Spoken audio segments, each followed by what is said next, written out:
Hello everyone, welcome back to my channel. So in today's video, I will show you how to fade videos in and out in Microsoft PowerPoint.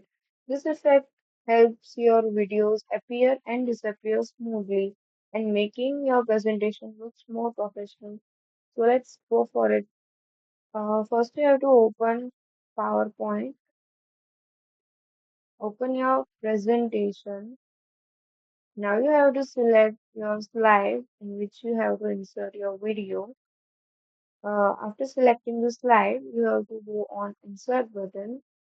Now you can see the right side, here's a video column.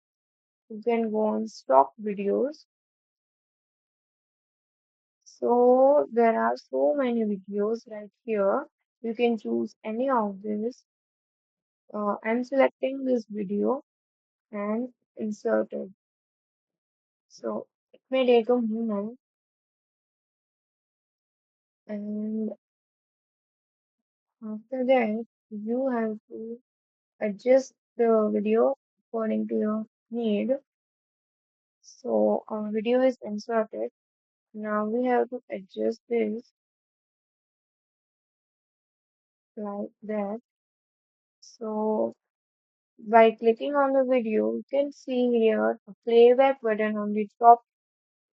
Uh, this generally means to start a play a video, add bookmark, or here is a fade duration, like to fade in or fade out.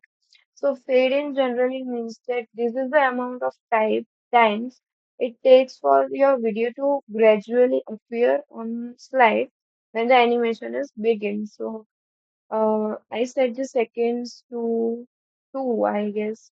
And fade out generally means to disappear from the slide and at the end and giving a soft and smooth effect, exit effect. So I'm giving this 2.5, 2.50, I guess. Yeah. So after giving this, we have to check. As you can see, this will work and that's how fade videos in and out in PowerPoint. If you found this video helpful, don't forget to like, share and subscribe. Thank you.